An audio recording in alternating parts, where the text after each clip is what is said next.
the ranks, earning the respect and admiration of his colleagues and superiors alike.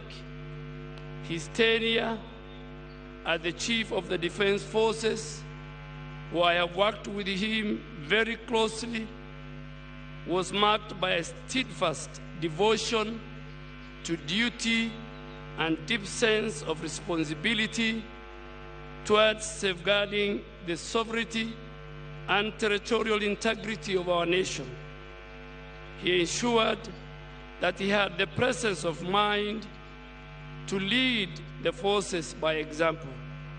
Your Excellency, ladies and gentlemen, what you may have not known about General Ogolla is that he led officers, service members, and civilians in our ministry right on these tracks in front of us for a morning run every Tuesday and Friday, doing 10 laps, his latest being the past Tuesday.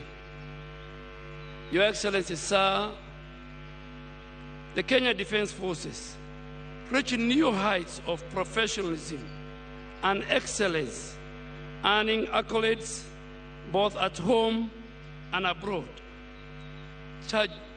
Tragically, General Ogolla's life was short while he was on official duty, serving his country until his last breath.